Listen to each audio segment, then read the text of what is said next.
আয়াত ৩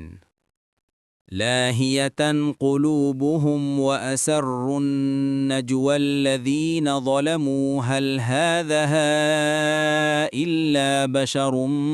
مثلكم أفتأتون السحر وأنتم تبصرون অনুবাদ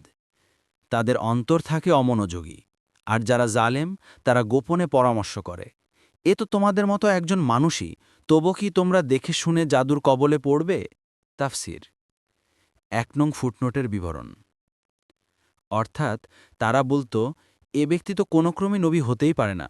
কারণ এ তো আমাদেরই মতো মানুষ খায় দায় বাজারে ঘুরে বেড়ায় স্ত্রী সন্তানও আছে কাঁধে এ লোক কী করে নবী হয় তবে কিনা এর ব্যক্তিত্বের মধ্যে কথাবার্তায় জাদু আছে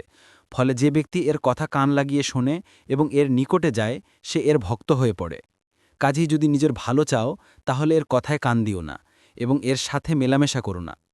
কারণ এর কথা শোনা এবং এর নিকটে যাওয়া স্পষ্ট জাদুর ফাঁদে নিজেকে আটকে দেওয়ার মতোই দেখুন ইবনু কাসির